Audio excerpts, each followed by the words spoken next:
There is a certain kind of person who enters a room and perceives more than others believe is there. They notice the strained silence between two companions, the sorrow hidden in laughter, the tremor behind a confident voice. And many would call this perception a blessing, but consider carefully whether such clarity is not in truth a burden that tests the soul more than it rewards it. For the danger here is subtle, not the danger of injury or misfortune, but the danger of seeing the world without the soft fog that shelters most minds. When one perceives too sharply, the veil that protects ordinary life is torn away, and once torn, it cannot be easily restored. Observe people in their gatherings, their feasts, their celebrations. Watch them closely. They are acting out a quiet pact, one they never speak of but all understand. When one person asks, "How are you?" the other replies, "Well," and both accept the reply is sufficient. They smile, nod, and speak lightly. Each person shields the deeper truths of their inner lives, and they expect this protective concealment from others in return. Yet there are individuals who, through no intention of their own, see past these coverings. They sense the unease in a woman who leans away from her husband's voice.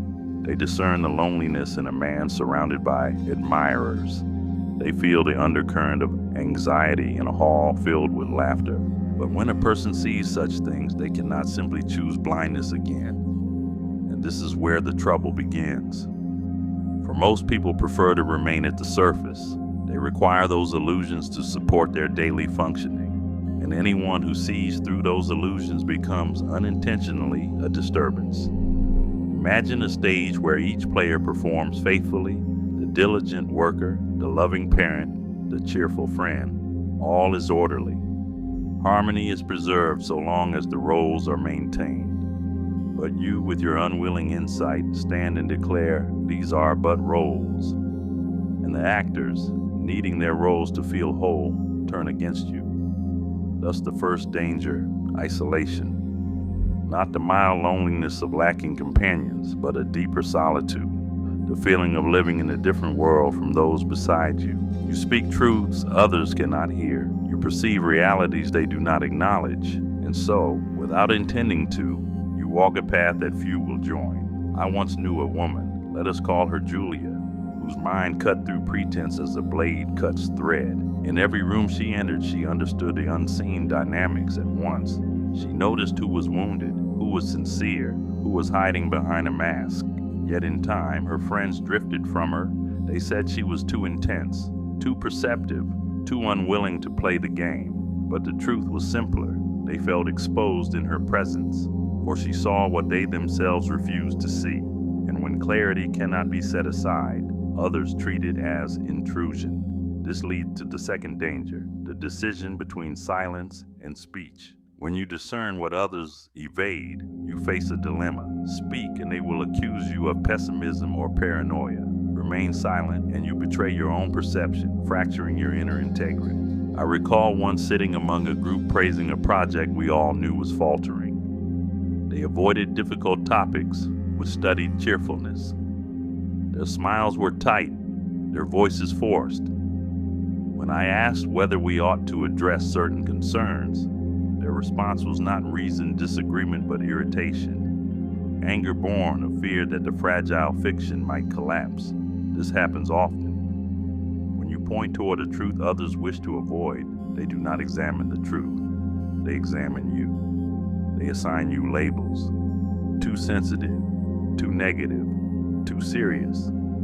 Each label shifts attention away from what you perceive and onto the fact that you perceive it. This is the third danger, to be mistaken for the cause of the problem you merely reveal. People would rather silence the messenger than face the message, for acknowledging the truth demands courage. Courage is often lacking, but the most corrosive danger is this. When you feel everything so sharply, when you absorb the moods and pains of every environment you enter, the boundary between your own soul and the souls of others becomes uncertain. You may walk into a room calm and leave heavy with emotion that is not your own. You begin to lose the sense of which disturbances arise within you and which come from without. This confusion wears down the spirit. It is like trying to hear your own voice amidst a crowd shouting their anxieties into your mind. If this continues long enough, the self grows faint.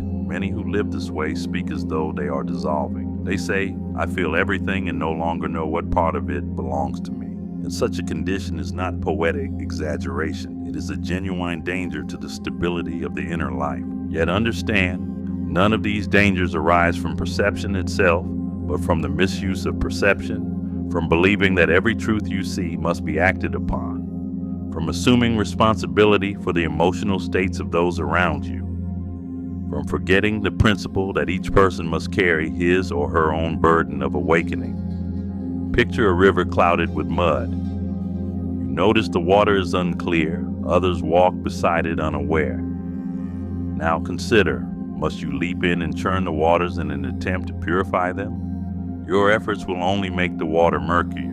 Better to acknowledge what you see, adjust your steps wisely, and allow the river to settle on its own. Nature resolves its disturbances in its own time, and human nature often behaves the same. Once you learn this restraint, this disciplined acceptance, you will see more clearly than ever, and yet disturb no one. For clarity without compulsion becomes gentle, it becomes spacious.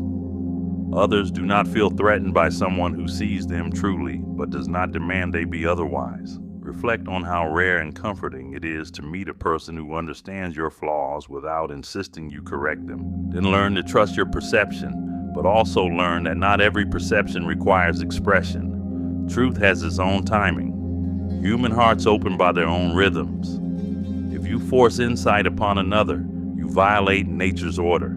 Thus, when you see clearly, ask yourself, is this mine to change? If the answer is no, hold the awareness gently and act only from inner steadiness, not from fear, judgment, or urgency.